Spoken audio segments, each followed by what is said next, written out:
Sayur asamnya Sayur asem. sama apaan? Entar dulu babak dua kita. Iya, kamu kita atuh ini. Pakai apa nih itu bang? Lele terbang. Lele. Iya. Sama apaan? Ini. Iya.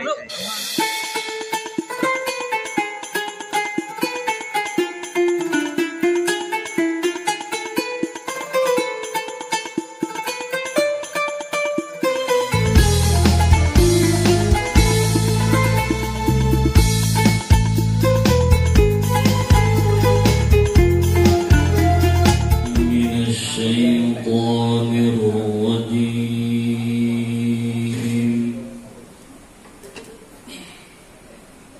بسم الله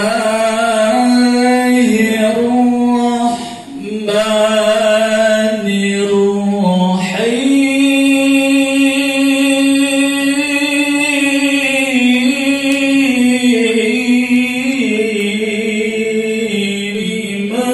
الرحيم كان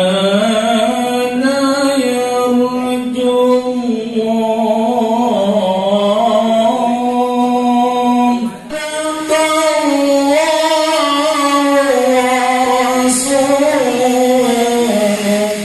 di tempat ini, semoga Allah Subhanahu wa taala melimpahkan rahmatnya kepada kita semuanya. Amin ya rabbal alamin. من سحاب الجنة رأوا خضرتها منكشفة وقل معالي وشريف وهدى صلى وسلم وسلم وتفضلا على سيدنا محمد وعلى آله وصحبه الطاهرين.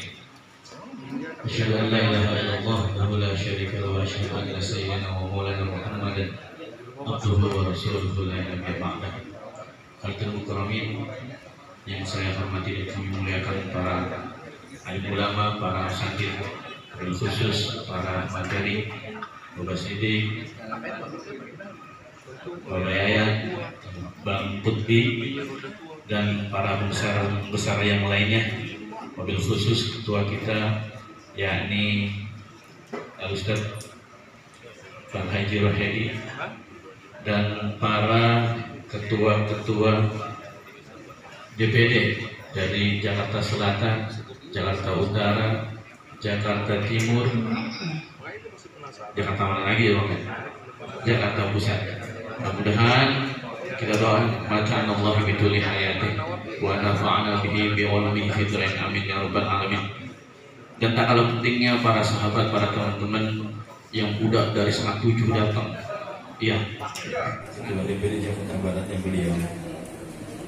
Nah sebenarnya ngumpul-ngumpul kita ini ya memang dalam rangka ngopi ya. Selain ngopi juga nanti insya Allah kita juga ada sedikit seminar pengetahuan tentang bagaimana kita seperti ini judulnya penanganan sapi monson ya. Insya Allah para ahli-ahlinya udah ada di sini Pak insya Allah. Nah, terutama guru kita nih Bapak Sidik insya Allah. Yang di ini yang dikokopin sapinya gede-gede mulu nih. Alhamdulillah kita udah punya pakar-pakar yang ahli di sini. Alhamdulillah nanti kita timba ilmunya, kita belajar pengalaman dari beliau, insya Allah ketika nanti Idul Adha bisa kita terapkan ya, untuk keilmuan kita insya Allah. Yang sama-sama kita hormati guru kita sudah ini sebenarnya bukan kata saya ini, sebenarnya serokin ini.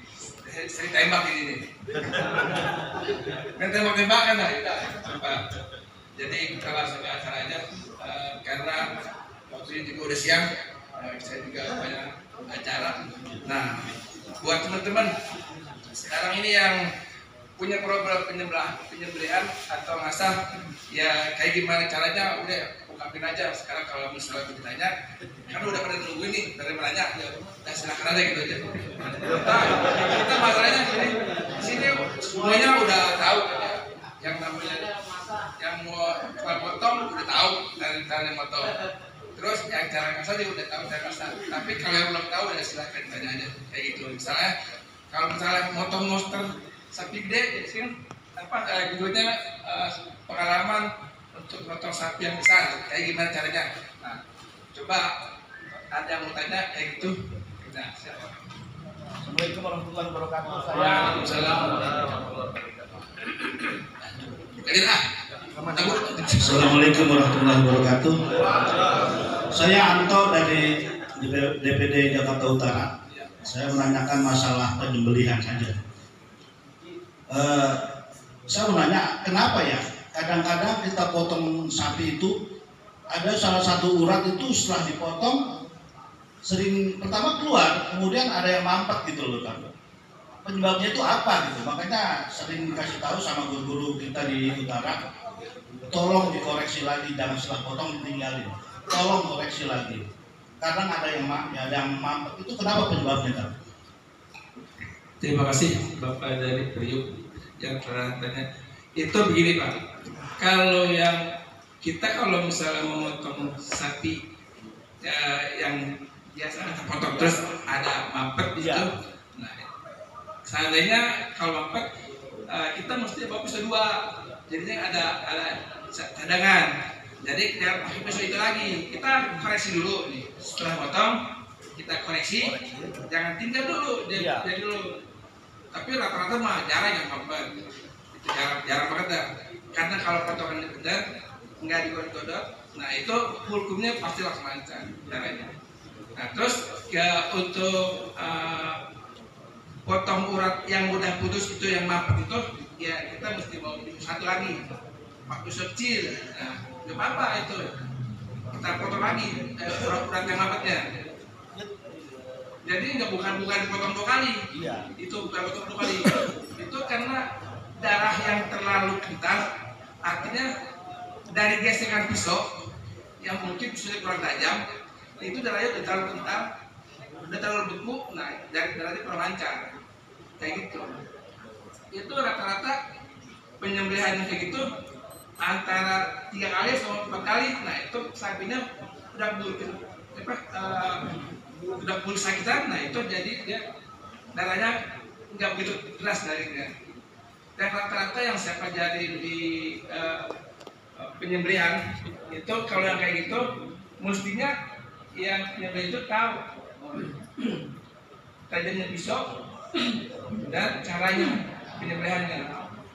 Kalau seandainya mampet kayak gitu, kita udah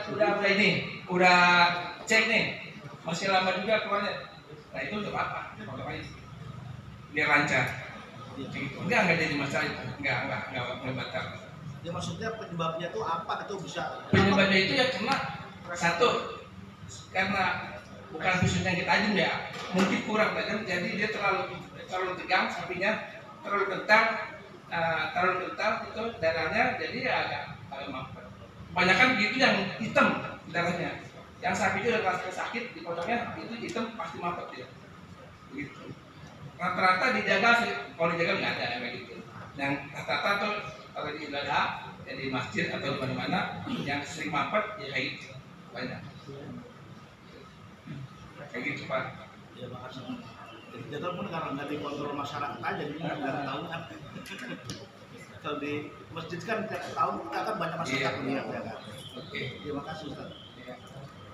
Be, saya mau nanya. Siap. Be, ini sebelah kiri. Gimana nih? Assalamualaikum. Enak murid ini nanya lagi. Jadi kan banyak kejadian nih, Be. Sapi yang udah dipotong dia bisa bangun lagi. Dia kaget atau gimana itu, Be? Jadi bagaimana untuk kita antisipasi hal seperti itu? Banyak yang sudah disembeli, tenggorokannya putus, semuanya saluran darah putus, tapi dia pasti lepas itu ketan kaki dia bisa diri lagi tuh. Gimana itu bisa terjadi seperti itu tuh? Apa pernah pengalaman seperti itu? Terima kasih nih buat Bang Andi. Mungkin dia ngalamin itu potong sapi begitu kan putus, ngalamin itu dia nanya. Ya, satu, kalau memang hukum semuanya udah putus, tapi dia masih lagi, ada satu yang putus. Itu adalah sirkulasi. Darah sirkulasi itu kalau belum putus, ya dia masih ini. Seandainya tali ini dibuka, dia masih bisa diri. Gitu. urat sirkulasi itu adanya dekat mamari dalam. Nah kalau kagetan natural sini, nah itu ada rata-rata belum putus, ya dia masih lama itu matinya dia. Hari pun dua-duanya udah putus, tapi mamari belum, ya itu masih hidup dia. Kalau tali dibuka ya dia masih seperti ini, tapi jatuh lagi dia, standarnya habis. Begitu lagi. Jadi kita tungguin sampai dia capek aja. Capek jatuh. Nah, terus kalau sapi gede nih kan orang-orang pada bingung kalau ketemu sapi yang gede pada bingung. Ini gimana cara ngejatuhin ya? Digelitikin, apa diselengkat, apa dibanting? Yang bawah sini lambat ya. Jadi kalau dari sini sekaligus diambil, nah itu enak deh. Tapi yang enak lagi kalau seandainya yang lehernya gede itu nggak dipegangin tapi didingin, nah 4 orang yang megangin atau 3, terus ada safety di belakang diikat, itu enak lagi. Pisau. Nah seandainya pisau yang kayak gimana yang mesti dipakai? Pisau ini kesayangan saya bisa buat gawe juga nih. Jadi kita tungguin nih. Siapa yang dapat ayo. Saya pernah potong di Bintaro 1,1 gitu. Nah ini sapinya itu lehernya pendek, gue tahun. Nah, ketika saya pakai golok motornya, terus kami sampai tebal, dia agak kuat, nggak enak. Nah, jadi saya pakai pisaunya segini nih. Nah ini saya buat kamu nih, mudah-mudahan nanti yang dapat bisa potong begini nih. Nah kalau pisaunya seperti ini, di mana kelas tajamnya? Nah gitu. Terus di mana berapa senti kulitnya? Nah untuk mengenal sapi yang gede gitu, kita pegang dulu. Nih, kita usap sembari gini kulitnya nih. Kalau kulitnya masih begini berarti tipis, enak potongnya. Nah kalau tipis gini terus dari mana? Ini kuping, nih ngambil ke bawah sini. Kalau memang gede banget, apa kita peluk, itu usahain, jadi kasih dikit, langsung dia begini. Berapa jaraknya Be? Dari itu 4 jari, 5 jari dan 5 jari. Kalau yang pendek banget itu artinya 5 jari. 5 jari. Jadi benar-benar hampir kepukul jadinya. Jadi benar-benar deh, hampir gak peluk tuh. Nah dari sini nggak punya, bukan di sini nggak punya. Kalau sini nggak bisa. Dari sini nggak punya. Habis sekali di sini. Cuman ya jarang orang yang kuat narik bambu. Jarang. Kenapa? Cekdenya. Tapi kalau ini memang kuning, segala jalan enak. Bisa kereta seperti ini. Tapi kita harus tahu pas tajamnya, tahu kulitnya, tahu sifat sapinya. Sifat sapinya yang gimana? Yang keras, yang lembut. Nah itu kita udah bisa selesai. Begini aja, itu cukup. Nah kita langsung ambil dari bawah, kita ke sini, bunyi sini. Sekali jalan cukup. Kalau tajam, makanya harus tajam benar. Kalau berani pakai pisau segini, harus berani benar, harus ngambil risiko. Ayo. Berarti pisau pendek harus berani dan bertanggung jawab tuh ya. Oh, iya. Jadi jarak ideal kalau sapi besar 5 jari dari belakang kuping. Itu yang khusus yang lehernya pendek. Tapi kalau yang limusin yang panjang, ya yang misalnya yang sering saya kontenin itu, yang mungkin kalau sering nonton video-video saya, itu biasa. Itu yang ini yang spesial yang buat sapi yang benar-benar nggak satu gede tapi posisinya pendek, yang kayak gitu aja. Jadi tadi yang disampaikan Bebe ya gitu, karena karakter sapi ada yang lehernya agak panjang, terus ada yang pendek dan tuh mungkin di situ jadi perbedaannya, di situ ada posisi yang terbaiknya gitu ya.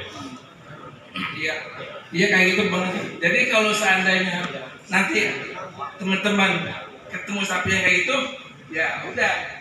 Kalau seandainya nggak bisa pakai segini, ya pakai yang panjang, ya sapi malah lebih enak.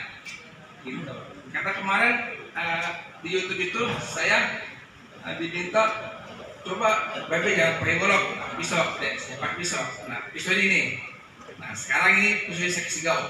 Mudah-mudahan yang bisa memakai ini nanti dapat Alhamdulillah. Tapi yang barisan depan nggak bakal dapat gaun nih. biar ngerasain kalau mau sakit pas besok sakit gede. Ini udah 3 kali saya pakai, diantaranya dari 1 ton. Nah, katanya ini kesayangan, tapi nggak apa-apa. Jangan saja ngerasain, semua yang ngerasain. Abang itu udah jadi kayak gitu. Tinggal tunggu banget. B, mau nanya satu lagi. Assalamualaikum warahmatullahi wabarakatuh. Pengen nanya nih B, kebanyakan kan teman-teman yang baru motong sapi, dia bingung nih posisi yang enak buat motong. Kadang banyak yang nanya gini, bang kalau motong posisi dorong lehernya seperti apa? Dan posisi motong narik lehernya enak tuh gimana? Ada yang bilang dimiringin letter L buat narik, ada yang digantung, ada juga yang di tengahin. Jadi teman-teman ini pengen tahu motong yang enak itu dengan posisi leher yang bagaimana nih? Maksudnya bisa mengenai. Terima kasih banget Bang Abdul nih. Ini dia ngetes. Dulu awal-awal dia kena pisau, datangnya GSU masih lurus. Sekarang udah gendut ya. Sekarang udah jadi calon. Oke, Bang Abdul Putih. Nah, kita lihat posisi sapi sekarang nih. Mau pakai golok atau mau pakai pisau? Mau digantung atau mau ditaruh di bawah. Nah, kalau seandainya mau pakai golok, posisinya di bawah, itu dimiringin kayak gini. Nah, itu harus diganjel pakai gebong, atau enggak digali lubang, gitu. Atau enggak yang paling enak, lihat YouTube saya yang 2023 ini, enggak ada diikat, sakitnya semua, dipegangin doang, diangkat, nah ditaruh di sini. Jadi, nih kayak gini, maaf ya. Jadi udah rubuh nih kakinya, ini udah lurus, nah diangkat palanya, kita mundur 1 langkah. Nah, oke, terus itu dia. Nah, gitu. Nah, kalau dia lempeng begini nih, dia lempeng begini nih. Ini sapinya nih, lempeng nih. Nah, kita harus mundur 1 langkah belakang. Nah, gitu. Nah, ini jadi begini tuh, posisi tuh. Ini taruh di sini. Nah, Jadi posisi kebo-kebonya gini. Nah benar, gini nih. Kalau sini tidak apa-apa. Jangan digini habis. Kalau pakai golok, mentok tuh lagi ke sini. Mentok sini. Kalau buatnya palanya masih begitu. Tapi rata-rata kalau sapi yang 400 mah nggak begitu berat. Kalanya bagi di berdua katanya. Yang satu pegang kaluannya, yang begini udah. Mundur segini, mundur belakang, jadi posisinya begini tuh. Udah.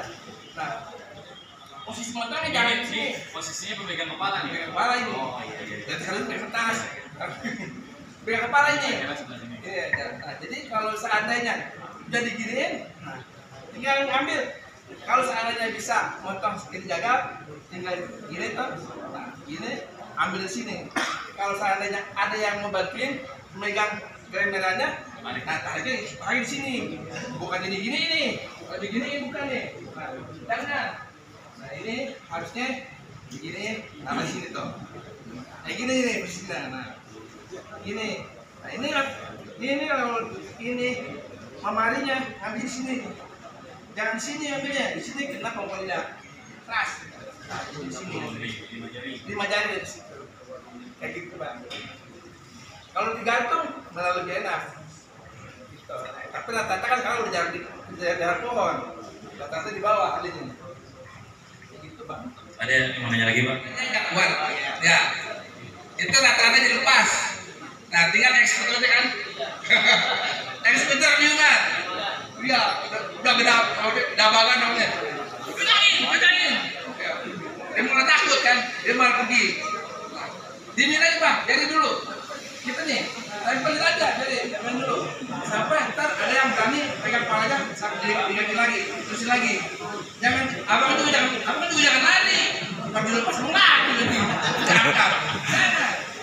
Nah itu situ. Harus berani.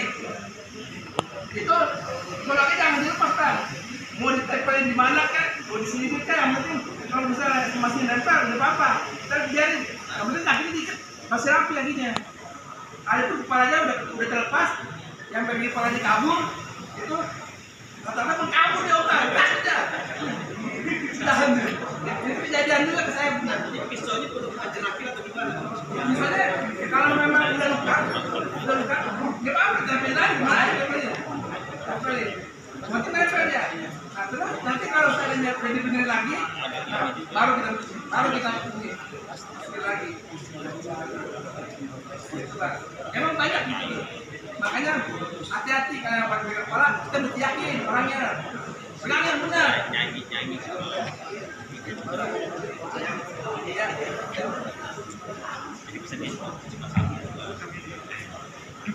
Pertanyaannya kami cukupkan Pak. Mungkin kesimpulan dari bagi Sidik, bagaimana asahan yang baik, pemotongan yang baik, kami persilakan. Alhamdulillah selama ada GSQ ya, mungkin kenakan GSQ.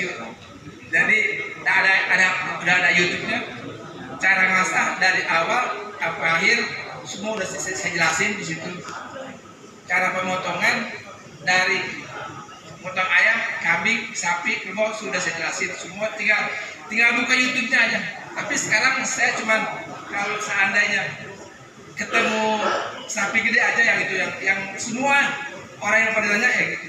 Tapi alhamdulillah semua udah saya bikin konten, udah jelas semuanya.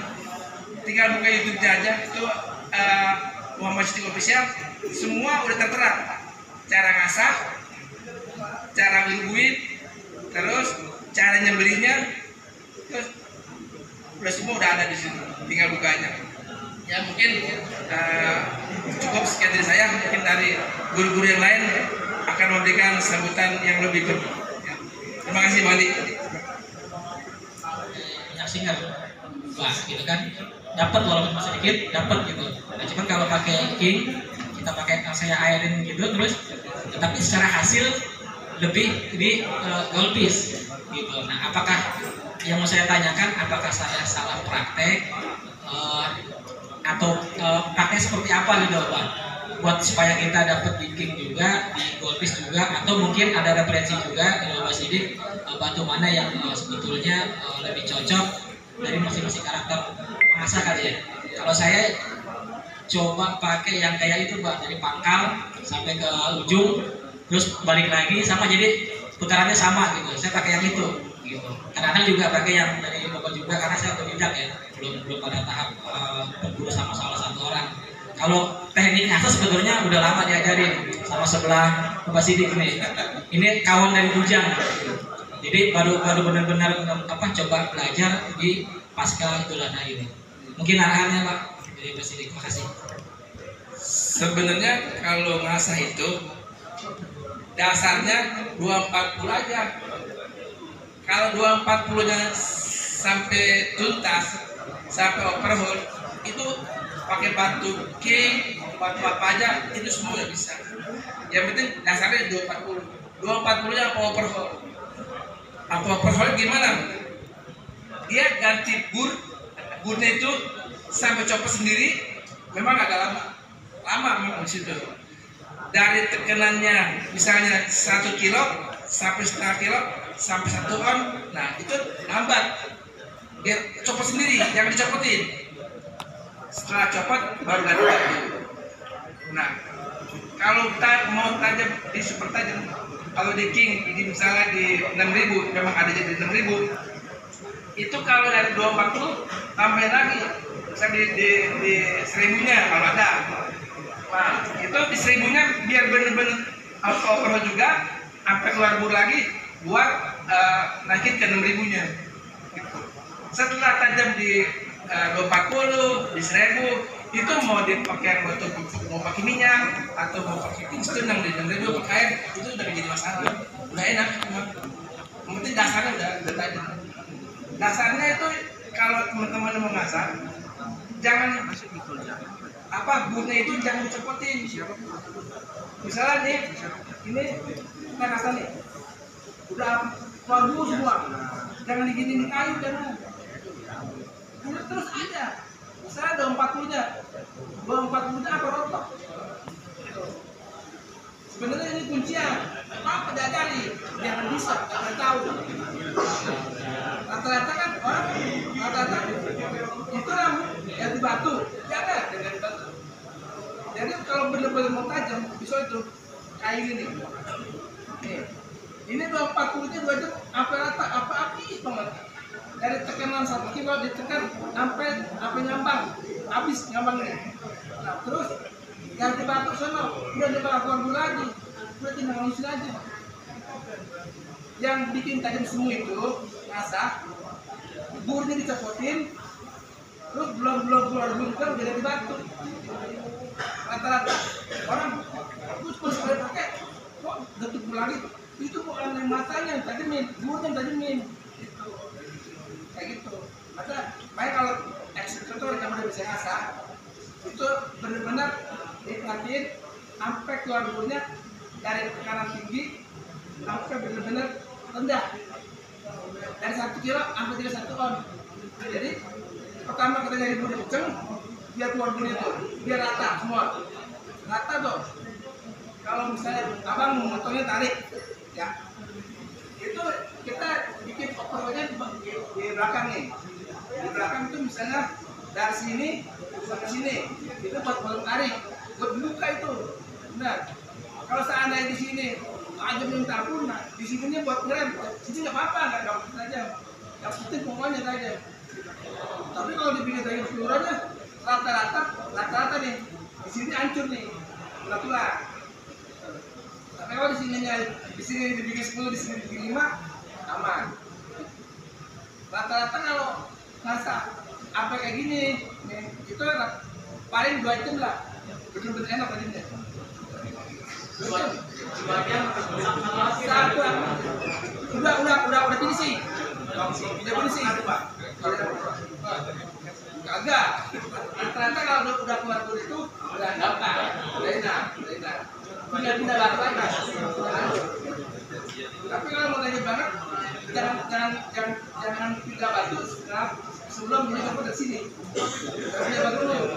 Rata-rata teman-teman mungkin, udah keluar dulu nih, pindah batu. Ya, itu pada jadi semua, udah. Kayak gini. Ya, Jakarta Pusat mengajarkan ada beberapa ada 2 kayak itu. Yang pertama untuk penyembelihan itu khususnya kambing itu tekniknya itu menekan atau menggesek sih yang pertama. Dan yang kedua gimana caranya kita menghadapi bulu yang sekiranya tebal, karena itu akan menghambat laju pisau nantinya. Oke, itu aja dari ini. Jadi logikanya begini, kita tempelin pisau di tangan, itu kita tekan nggak bakal dipol, jadi ada gesekan sedikit dipol. Jadi jangan digesek. Kalau potong kambing itu lebih ideal tuh didorong, jangan ditarik. Potong kambing itu pegang, moncong itu kita pegang, tenggakin, tinggal dorong lah begitu. Mau pakai pisau kecil, pisau panjang, soalnya dibawa. Mau kambing gede gimana pun dibawa. Yang penting kalau ada kambing bandot yang agak susah banget biasanya, itu lehernya harus ada yang bantu yang narik. Kalau bandot harus ada yang narik. Kalau kagak ada narik, mau pisau tajam sampai model bagaimana bahannya nggak bakal lupa. Tahu bener atau tidaknya Bang Denny? Nggak, sebelah sana nggak ngaji. Ini bahannya apa? Ya, baja K110 bener nggak? No, Bang Denny gimana? 110 bukan? Bukan. Ada lagi yang bisa jawab? Slipner katanya, bener nggak? Bearing bener? Bukan bearing. HSS. Bukan. Ya, berapa? Rem mobil katanya? Bukan. Dia pasti bukan tahu ya bang. Ya pak.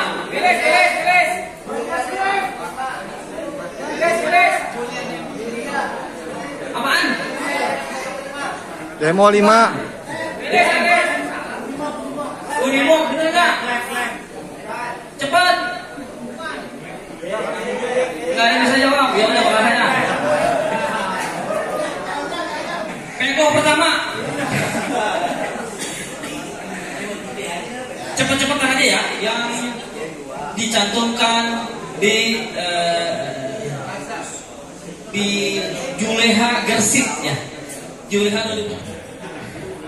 Iya, kalau anatomi bahas anatomi aja. Ya, jangan bahas syariat. Ya. Ada pakannya bang Umar ya.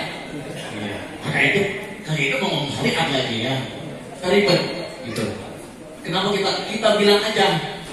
Karena dia mengatakan saya bukan ustaz. Karena dia bukan ustaz, maka kita ya bagi orang yang mumpuni tentang ilmu kita luruskan. Karena saya pernah dengar beliau ngomong bahwasanya maaf ini bukannya menjas beliau. Artinya ketika kita bicara di tempat umum ada orang yang lihat bantahan atau bicaranya itu salah, harus kita luruskan. Intinya dakwah bidalil, dakwah bidalil mardud. Artinya ketika kita membantai kudu pakai dalil gitu. Ya panjang dah. Oh, ini nyatakan nih, Bang Haji. Tadi Bang Syarif ngomong tidak, atau takut nih, tendang. Karena itu jadi ke kaki depannya. Karena memang kalau kita pengen praktekin hadis, bahasanya kaki kanan kudu dilepas, gitu. Diusahakan. Itu berarti itu kayaknya ada koreksi ya? Iya, itu ada koreksi. Nanti teman-teman semua izin. Pak Guru izin, nanti kalau ada koreksi nyumbelin nggak apa-apa kalau kita ada koreksi itu saja. Ya benar. Nah itu dikoreksi. Benar. 2 kali. Apakah ganti itu bilangnya? Enggak. Nggak perlu. Kalau bilangnya tadi kreatif. Nah, ada untuk bilangnya Pak. Tadi saya dengar cuma 10 kilo doang. Iya, jauhnya. Ini goloknya golok hipong nih. Kalau ini contoh yang kakinya semuanya diikat-ikat. Ya. Artinya kamu sih harus lepas. Biar ada relaksasi bang. Biar dari botol ada geraknya. Nah itu refleksi lagi Pak. Soal itu memang adil di dalam kitab Minhaj, cara Minhaj itu dihukumi haram. Cuma kita jangan kecil. Kalau ada sohe, maka kita kecil. Koreksinya berapa menit? Berapa lama koreksinya waktu kita mau lihat udah mampu? Koreksinya berapa lama? Ya. Langsung ya. Sempat bukunya. Pada jadinya, kalau seandainya huruf dan matinya itu putus nih masalah. Ketika dia potong, terus itu belum putus. Makanya disebut cepat kita mengkoreksi. Ketika belum putus, itu kita putusin. Tadi yang saya sedikit ngecap dengan teman-teman anggota Juleha Jakarta Timur, yang alhamdulillah dari evaluasi yang didapat pertemuan di puncak lalu tidak ada kendala ataupun insiden yang dialami oleh anggota-anggota Juleha. Alhamdulillah selama melakukan pelatihan sebulan sebelum Idul Adha kita sudah terjun ke masyarakat khususnya tiap-tiap kecamatan di wilayah Jakarta Timur. Alhamdulillah berjalan dengan baik dan lancar. Bersyukur kita memang membekalkan kepada anggota kita untuk masing-masing wilayah bisa menyampaikan dakwah sehari kita di wilayahnya masing-masing. Alhamdulillah terlaksana pemilihan di Wali Kota Jakarta Timur. Kita bekerjasama dalam proses penyembelihan di kantor Wali Kota, di rumah Pak Wali Kota, dan juga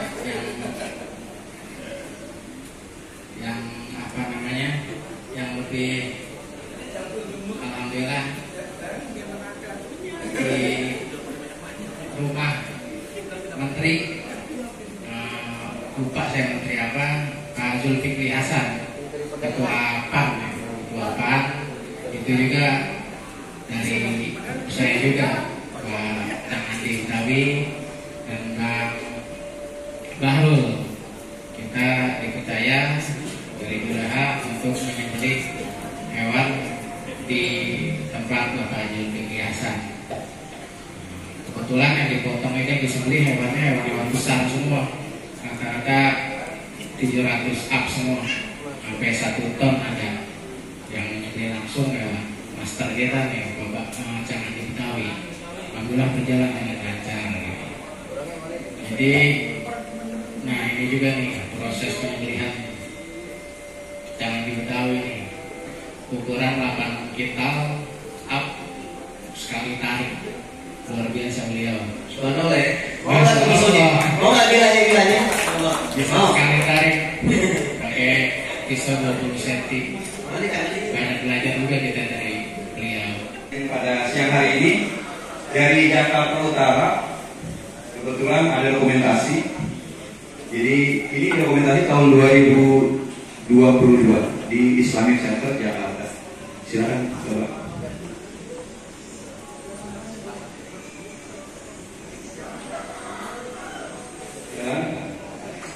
Jadi ini sih sesi sharing ya. Jadi kalau di Jakarta Utara ketika kita mendapatkan proyek dari lembaga itu biasanya kita kumpul dulu, kita punya tim think tank ya. Nah ini sapi dari Presiden Jokowi, kebetulan eksekutornya ada di sini, Pak Purwokon. Ya.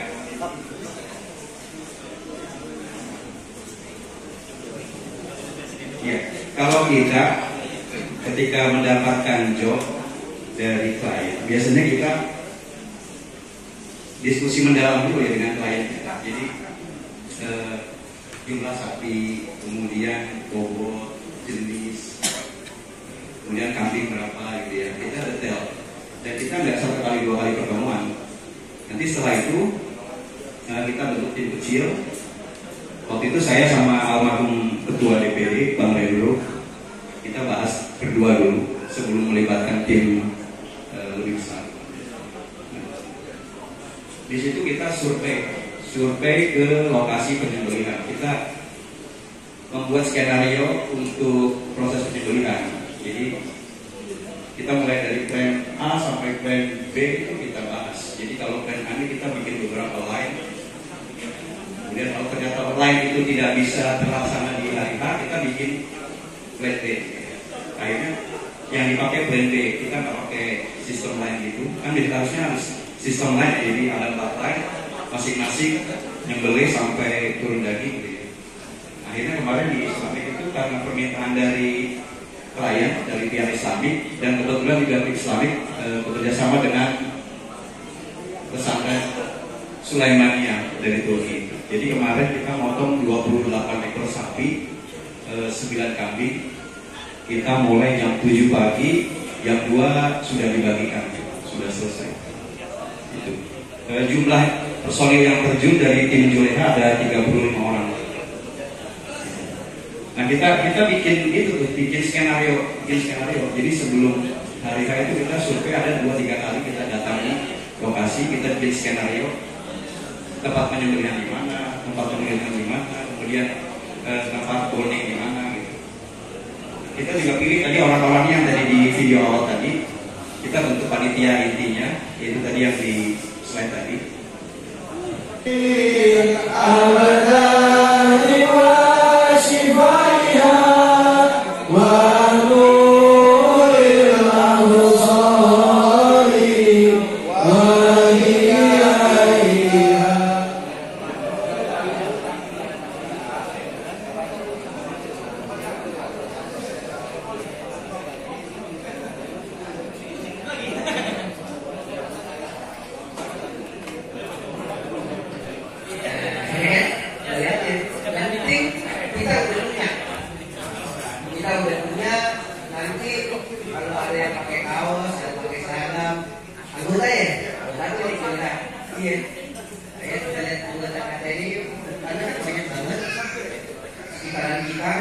supaya dia dapat job atau dia mati lakukannya menurut saya boleh. Padahal itu boleh pelatihan dulu. Tapi untuk peserta lainnya belum mungkin gitu kan. Jadi kita kenapa? Karena wilayah itu berat. Karena proses potongan kan dia bisa halal dan bisa haram. Gitu. Nah itu pengantar dari saya. Ini depannya kartu letak. Nah ini ada amplop nih. Saya kasih semua ketua DPD satu-satu.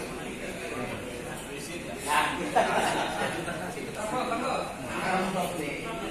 Di sini itu nomor untuk bikin nomor urutnya aja.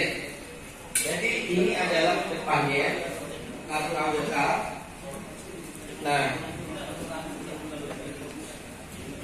ini belakangnya. Nah ini nama asli kita itu Ahmad Burhani Bandi. Nah, ini kalau ada yang tahu belum tahu profil sekretaris DPW Bapak Burhani Bandi ini, dia ketua dari HPDKI DKI Jakarta. Nah, jadi ya, kalau yang mau bikin usaha kita bisa ke dia itu. Ya. Nah ini belakangnya simpel aja sih. Simpel, nanti ada foto, ada nama, ada Pak menurut Juleha, ada nomornya. Nah itu amplop tolong dibuka Ustaz, kalau DPD.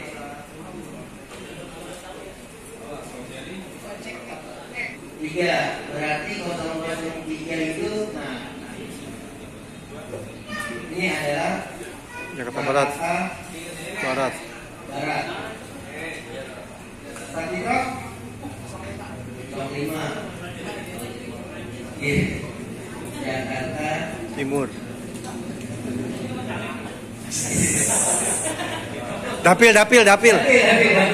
Dapil. Satu sih. Satu. Jakarta. Utara. Pusat.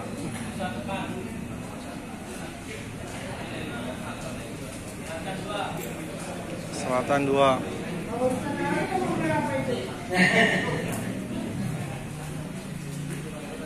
Ya. Nah, inilah nanti nomornya nih. Sep bang, sep. Ya. Jadi DPW itu nomornya nanti di Darussalam. Saya ambil fasilitas owner. Jadi secara jabatan posisi namanya the owner, bukan bacer. Kalau bacer itu adalah cabang keilmuannya. Secara simpel, yang kawan-kawan tak ketahui tentang bacer itu berkutat tentang apa? Nah, olah daging. Olah daging, gitu ya. Betul. Jadi secara inti bacer itu adalah memahami pola-pola daging. Pertanyaannya, perlu nggak sih kita tahu tentang pola daging sebagai sumber halal? Perlu tahu ya? Perlu. Kan kerjaan kita selama ini kita ngerubuhin, kita sembelih, kita tinggal tuh tim kita yang kerjain. Ada nggak teman-teman sini yang biasa nurunin daging? Jadi nyembelih juga, nurunin daging juga. Angkat tangan. Sapi. Saya nggak mau kambing. Sapi. Nurunin daging. Sapi. 1, 2, 3, 4, 5, 6, 7. Ya kurang lebih. Ya pantesan kurus, diturunin mulu sama dia. Jadi gini, kenapa ini penting? Program ini kami buat, alhamdulillah programnya sudah ada. Program pelatihan bacer ini, dan kami sudah sodorkan kepada ketua. Semoga ini bisa dibahas menjadi program lanjutan daripada pelatihan Juleha. Kenapa ini menjadi penting? Saya merasakan sendiri betapa salah satu kendala kita dalam pekerjaan Idul Adha adalah prosesnya itu cukup panjang, gak hanya nyembelih, tapi juga ada proses skinning, anti-creation, splitting, dan bacer. Ya, paham gak nih? Ada skinning, ada anti-creation, splitting, dan bacernya atau istilahnya boning. Nanti akan diketahui dalam pelatihan. Jadi pada dasarnya teman-teman ini sebenarnya kan ditarget oleh DKM, betul nggak? dua poin yang menjadi poin besar dalam DKM melaksanakan program Idul Adha. Pertama, durasi, Pak. Betul nggak? Betul. Ketika durasi ini bagus awal dari target, maka DKM dinilai oleh masyarakat bagus. Maka terkait juga dengan kita, betul nggak? Berarti kita juga bagus. Yang kedua, kualitas daging. Nah, bacer ini terkait dua-duanya. Kalau kita menguasai benar tentang bacer, maka sesi pekerjaan kita jauh lebih cepat dan tepat. Kedua, kualitas daging yang disampaikan kepada masyarakat pun lebih baik. Kenapa? Karena kita tahu bagiannya, partnya, per partnya. Dalam pelatihan nanti, kami akan sharing. Pertama, pengetahuan umum tentang bacer, bagian-bagian daging. Hal yang paling mendasar. Saya pernah kecil-kecilan mengadakan riset. Lebih ya. Di WA saya mengadakan riset tentang tebak-tebakan daging khas. Tahu daging khas? Pasti tahu semuanya. Pekurban pun tahu daging khas, tapi masalahnya cuma tahu bunyi, nggak tahu tempat, nggak tahu bentuk, dan nggak tahu cara menyayatnya. Khas dalam dan khas luar. Khas luar dulu deh. Ada di mana khas luar? Punggung panjang. Pak Khalid, sini Pak Khalid. Saya minta contoh alat peraga aja. Anggap aja nih punggungnya sapi. Kepala sampai ke tulang ekor ya. Ini punggung ya. Sepakat ya? Karena ke bawahnya udah bat, mantap. Sama ekor. Kalau ke atasnya udah kepala. Kalau tadi khas luar, posisinya punggungnya di sebelah mana? Kiri, kanan. Kiri, kanan. Ya di mana? Kiri kanan di sini. Ini langsung di sini. Iya, ini kalau saya tunjuk di sini, angkat tangan. Ini letak khas luar, angkat tangan. Yang berpendapat dengan saya bahwa inilah khas luar, angkat tangan. 1, 2, 3, 4. Oke. Berarti sisanya nggak sepakat ya? Saya turunin di sini. Ya betul. Ini di mana nih? Ini berarti belum di tengah Pak. 2 per 3. Ini khas luar. Angkat tangan. 1, 2, 3. Selebihnya nggak yakin. 4, 5, 6. Oke, di tengah sedikit. Bawah turun lagi. Ini khas luar. Ya, 1 orang. Di bawahnya saya yakin juga enggak. Yang tepat adalah setengah ke bawah. Karena dalam pembelahan atau pemotongan karkas versi bacer itu notannya setengah dibagi 2. 1 karkas dibelah 2, bukan. Dia 2 per 3 itu dipotong ke bawah, sisanya ke atas. Daging khas luar adanya di potongan ke bawah atau ke atas? Ke atas atau ke bawah? Aduh, masih 2 jawaban. Nih, kalau kita karkas kita potong nih, krak. Daging khas luar atau khas dalam posisinya potongan ke bawah ke pantat atau ke atas ke leher? Ya, ke atas angkat tangan. Nggak dapat gaul. Ke bawah juga nggak ada gaul. Nggak dapat jatah gaul.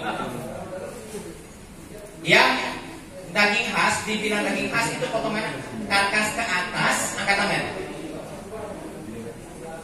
Oke, sisanya yang menganggap bahwa daging khas itu potongan karkas ke bawah, angkat tangan. 2 lebih banyak. Oke, yang tepat adalah potongan karkas ke bawah. Namanya hip quarter. Kalau ke atas namanya fore quarter. Nanti dalam pelatihan akan saya tunjukkan di mana titiknya. Karena banyak orang cuma tahu tempat, tapi nggak tahu cara nyayatnya. Kedua, batasan. Kalau kita tahu batasan, Pak, nggak akan nyebrang ke produk lain. Gitu ya. Khas luar, khas dalam di sebelah mananya? Di dalam. Ya, kalau khas luar di luar, kalau khas dalam di dalamnya. Di dalam mana? Dalam iga, di dalam iga atau di dalam tulang punggung yang kita potong ke bawah ini? Di bawah tulang punggung. Ambil pernah? Oke. Kalau main ke rumah ambil pisau. Ya. Kalau kita nggak tahu, oke. Makasih. Ini contoh kecil saja Pak. Betapa kita pentingnya kita belajar. Karena apa? khas luar dengan khas dalam bentuknya berbeda, batasannya berbeda. Dan kalau melihat fisik langsung nih, kalau kita kan habis nyembelih kan berarti karkasnya basah. Karkasnya basah, panas. Beda dengan yang di RPH atau di RPH modern atau abatur itu udah masuk chiller 1 malam dengan -4. Itu jauh lebih kelihatan. Kalau misalnya di Idul Adha atau Hari Raya Kurban di masjid, bentuknya sangat saru. Kenapa? Tenderloin yang dibilang khas dalam dan khas luar apa namanya? Sirloin. Nah, sirloin sebenarnya juga nggak tepat. Sirloin itu kalau udah jadi produk, mau dijadiin barbecue atau olahan itu namanya sirloin. Sebenarnya kalau masih menempel pada tulang karkas namanya strip loin. Strip loin. Makanya kalau kita kalau ada pelatihan atau ada tes sertifikasi, ini apa namanya? Kita bilang sirloin itu nggak ada. Namanya strip loin. Dan itu bentuknya beda. Ketika kita nurunin karkas tenderloin atau khas dalam, itu tertutup oleh lemak dan ligamen. Tahu ligamen? Nggak tahu. Nah, nanti istilah-istilah itu akan kita sampaikan. Oke? Jangan sampai begini. Ini sering kejadian. Ada sebuah penelitian, ini kata orang dalam podcastnya. Mereka mengatakan dalam kegiatan Idul Adha ada potensi kehilangan daging di masjid. Ini potensi kehilangannya bukan karena dicuri, bukan. Tapi ketika boni itu nurunin daging. Itu sebesar 30%. Ini kata dia. Menurut saya logis. Kenapa? Karena ketika kita bonding kita asal-asalan. Kita nggak tahu tempat, bentuk, lokasi, dan batasan. Sehingga banyak terjadi kehilangan potensi daging 30%. Contoh tadi tenderloin khas dalam. Kalau yang nggak tahu itu kena cacat bareng tulang punggung. Ketika dicacat bareng tulang punggung, harganya menjadi daging atau tulang? Tulang. Kita kasih ke orang-orang ibu-ibu, oh bukan tulang, padahal di situ ada daging khas paling enak. Di Brunei itu harganya Rp38 1 kilo. Tenderloin atau khas dalam. Rp38 kalau dirupiahin 480.000 per kilo. Satu tenderloin isinya 2 kilo 3 on rata-rata untuk karkas sapi bobot 600. Itu 2 kilo 3 on kali 480.000, hampir 1 juta. Kalau kita cacat barang pulang, nilainya jadi bulan. Ini satu. Kedua nih manfaat kita ngikutin baca. Kita bisa menservis pekurban atau mudohi. Mudohi ini kalau kita kasih jatah pekurban kan ada ya? Ada dong. Gue pekurban sapi ini satu, masa nggak kebagian daging? Kita bagi.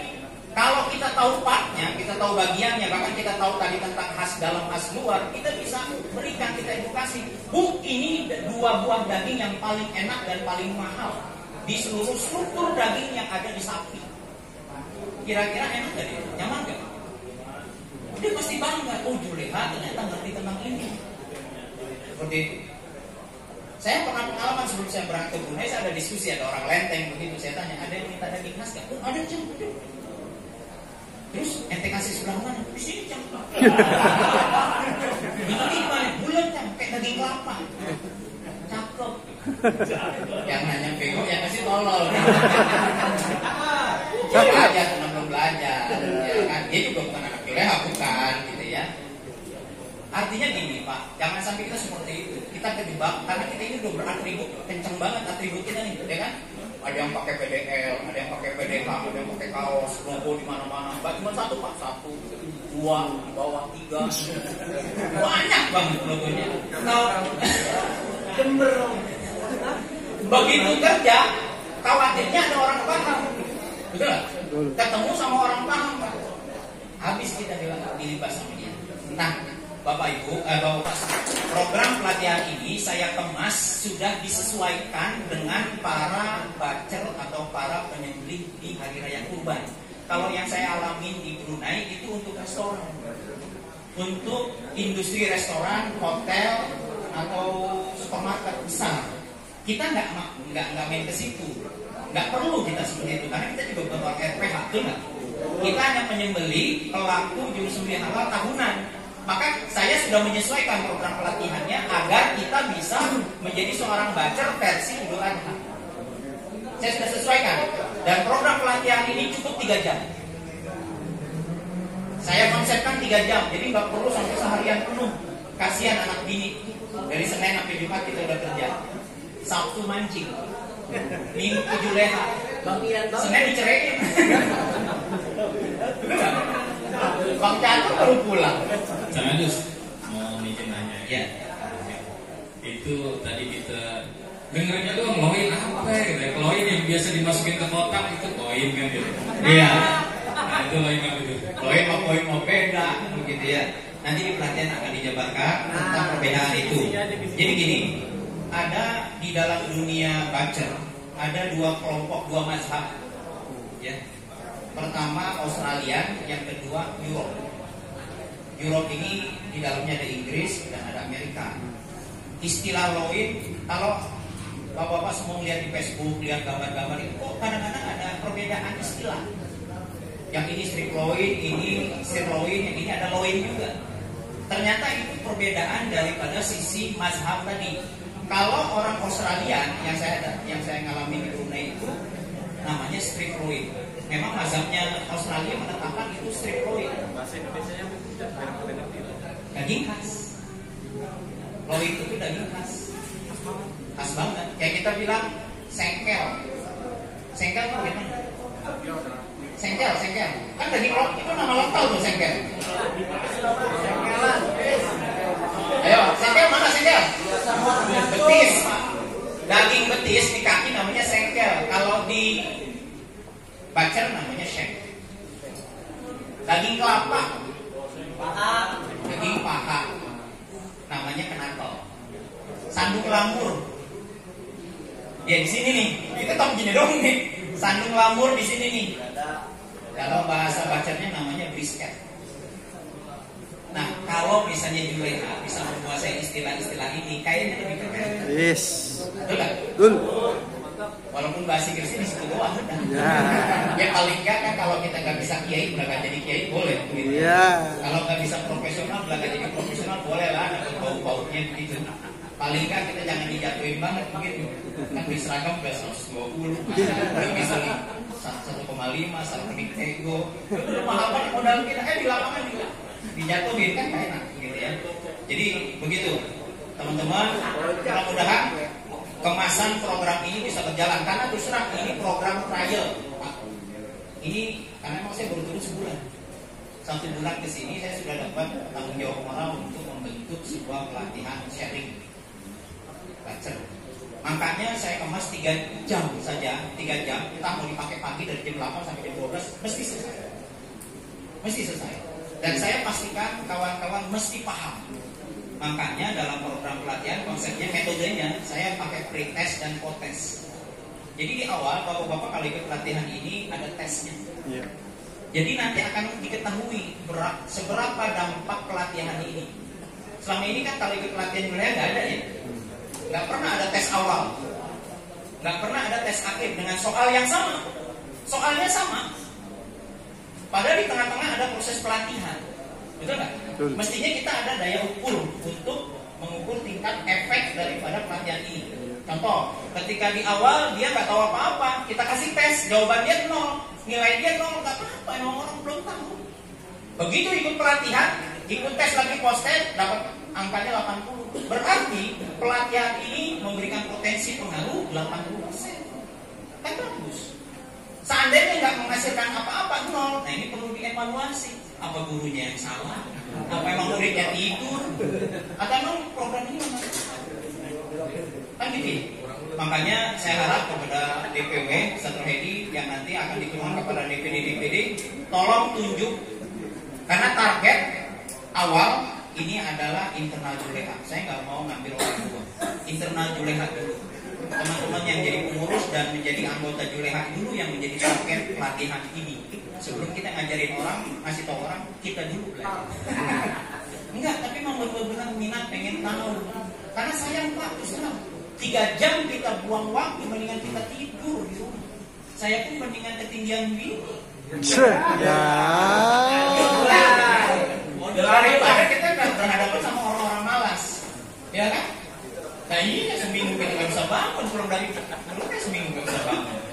Ya, ketinggian ini 3 jam mesti efektif bisa, dan ini masih trial Pak. Mohon izin, mudah-mudahan kita doakan bersama program ini direspon baik dan berhasil baik sehingga kita bisa sebarkan ke seluruh wilayah Indonesia bersama Juleha Indonesia. Saya kira itu saja. Terima kasih. Assalamualaikum warahmatullahi wabarakatuh. Waalaikumsalam warahmatullahi wabarakatuh.